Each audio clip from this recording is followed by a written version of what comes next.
première partie qui est sur le site Internet des sceptiques du Québec. Et pour ce soir, je vais faire donc un rappel de la théorie, des notions qui avaient été présentées le 13 février. Évidemment, je ne vais pas aller autant en détail que le 13 février. 4 thèmes principaux, donc particules et corpuscules, paquets d'ondes, le problème de la mesure et 2 types d'évolution mécanique quantique, les éléments les plus importants de la théorie, avec quelques animations. Et ensuite, les principales interprétations philosophiques. Alors, notez, la théorie, c'est la science, bien sûr.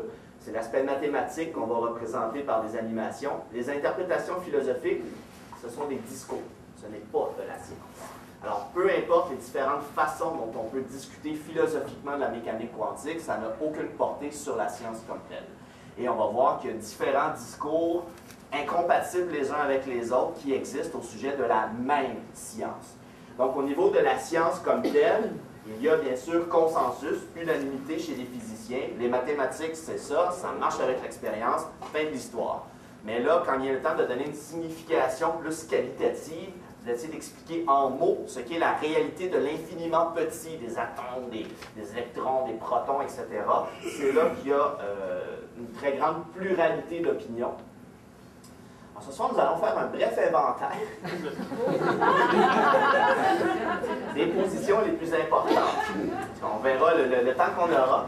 On va parler de l'interprétation de Copenhague, qui est la plus importante, c'est à laquelle on se réfère le plus souvent, et qui est due à certains physiciens qui ont été des fondateurs de la théorie quantique.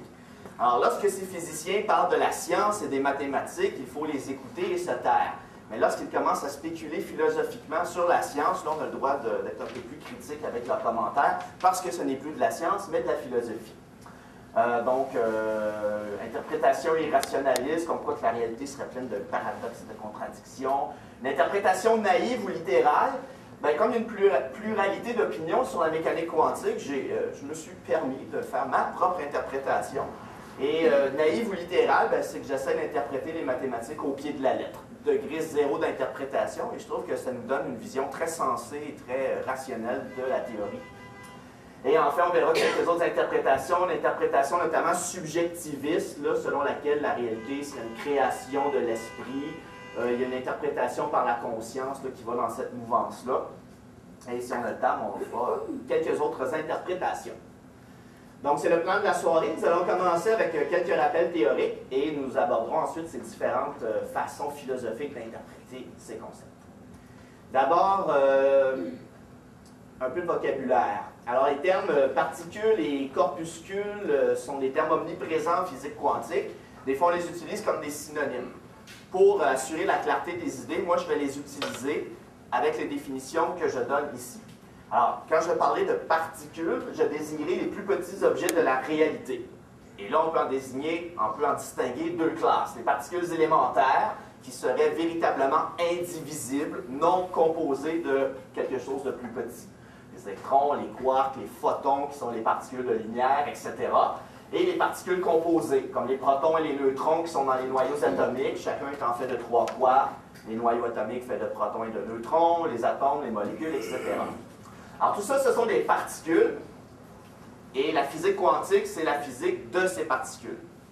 Que ce soit une particule élémentaire ou une particule composée, dans la physique quantique, comme nous allons le voir, on va décrire ces objets par des paquets d'ondes, et il y a toutes sortes d'effets intéressants qui viennent avec les paquets d'ondes, et c'est vrai autant donc pour les particules élémentaires que les particules composées. En bas maintenant, il y a le terme corpuscule, qui littéralement veut dire petit corps, petit objet. Et ça nous renvoie à la nature des particules. Le corpuscule nous renvoie à l'image d'une petite bille dure. Alors, selon la physique classique, la physique newtonienne qui remonte aux années 1600, les plus petits objets de la réalité étaient conçus comme étant des corpuscules, des petites billes dures. Physique classique, mais donc, selon la mécanique quantique, ce ne sont pas des petites billes dures, mais des paquets d'ondes. Donc, il y aura un changement au niveau de la conception de leur nature. Donc, ça va pour la distinction de particules et corpuscules. Excellent. Alors, qu'est-ce qu'un paquet d'ondes? Donc là, on est encore une fois dans le domaine de la science. Qu'est-ce que la science nous dit véritablement? Il y a 2 termes qui sont reliés au concept de paquet d'ondes. Si j'arrive à... C'est pas superposition d'états et relation de Heisenberg. Et pour décrire de manière complète une particule, nous aurons besoin de 3 grandeurs physiques. sa position x, à quel endroit se situe-t-elle dans l'espace, sa vitesse v, à quelle vitesse se déplace-t-elle et dans quelle direction, son spin s. Bon, le spin, c'est une quantité plus abstraite. Là, on peut voir ça comme si la particule tournait sur elle-même, d'où l'expression spin. Mais ce n'est pas vraiment ça qui se passe dans la réalité. C'est la seule image à laquelle on peut arriver. Ça, ce sont les trois grandeurs physiques qui nous permettent de décrire tout ce qu'il y a à dire sur une particule. Si on connaît ces trois variables, on connaît tout. Et les autres quantités physiques, comme l'énergie, par exemple, le moment cinétique, que chacun connaît bien, ce sont tous des paramètres qui se calculent à partir de la position de la vitesse, à la condition qu'on connaisse la masse et la charge électrique de la particule. Le paquet d'ondes ne va représenter que les deux premières grandeurs, la position et la vitesse. Le spin vient à part. Et ce soir, nous n'allons pas revenir sur le spin, je vous le dis parce qu'il est là, mais nous n'allons parler que du paquet d'ondes. Donc à partir de maintenant, nous n'allons parler que de la position et de la vitesse. Ce qui veut dire que la position et la vitesse donnent une information complète sur tout ce qu'il y a à savoir sur une particule, sauf son spin, qui sera à part.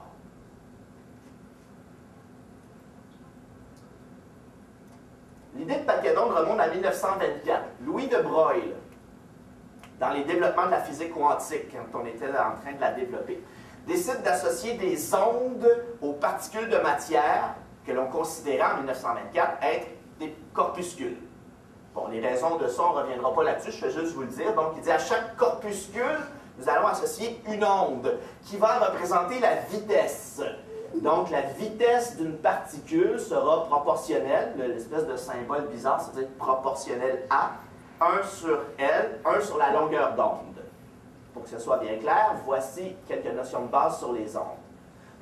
Alors, une onde, c'est tout simplement un cycle qui se répète, quelque chose qui oscille. Et la longueur d'onde, c'est la longueur d'un cycle, une crête et un creux. Donc, la longueur d'onde, c'est cette longueur ici de un cycle. Et dans le sens vertical, la hauteur d'une crête, identique à la profondeur d'un creux, s'appellera l'amplitude. Ce que Louis de Broglie nous dit, c'est que plus la longueur de l'onde est grande, plus l'onde est étirée, et plus ça va correspondre à une petite vitesse, parce que quand l'onde est plus longue, son rythme d'oscillation est plus lent. Et inversement, si l'onde est plus courte, son rythme d'oscillation est plus rapide, ça sera associé à une plus grande vitesse pour un corpuscule. Qu'est-ce que ça veut dire associer une onde à un corpuscule? Hein? C'est un peu abstrait, un peu insaisissable. Hein? Pour l'instant, on en est là. Si on regarde une onde de profil, voilà l'image que nous avons. Si on regarde une onde vue du dessus, on va la représenter par ce que nous allons appeler des fronts d'onde. Alors, c'est la même onde qu'ici, mais vue du dessus. Alors, chacune des crêtes, vue du dessus, est représentée par une ligne qu'on appelle un front d'onde, hein, comme un front, évidemment. Donc, la crête suivante, c'est le front suivant. Et exactement ici, à mi-chemin, entre deux fronts, on a la position d'un creux, mais qui n'est pas indiquée sur le dessin, et vous avez toutes les positions intermédiaires. Dans les quelques animations qui vont suivre, on jouera sur ces deux points de vue. On verra certains paquets d'ondes dans quelques instants de profil et certains vus du dessus. Donc, à ce moment-là, on aura les fronts d'ondes qui représentent les crêtes vues du dessus. Ça va jusque-là? Alors, on va essayer de donner un sens un peu plus concret à cette idée d'associer des ondes à des corpuscules, parce que pour l'instant, on est dérouté, et même les physiciens le sont. Là, c'est normal, pour l'instant, c'est très abstrait. Selon cette approche, si on associe une onde à une particule, ben, la position de la particule, ça serait la position de l'onde. Et puis là, on a un problème, parce qu'une onde comme ça n'a ni début ni fin, ça a une longueur infinie. Donc, si j'associe une onde à une particule, je devrais en conclure que la particule remplit tout l'univers. Ce n'est plus un corpuscule, c'est une onde, et ça remplit tout l'univers. Évidemment, c'est absurde. Alors, comment corriger ce problème?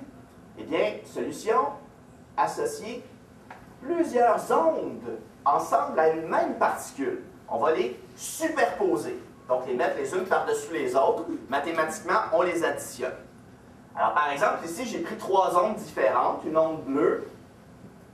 Les différences de longueur ne sont peut-être pas évidentes, c'est la plus longue. L'onde rouge a une longueur d'onde moyenne et l'onde verte est plus courte. J'en conviens, là, sur l'animation ici, les nuances sont subtiles. Alors, croyez-moi.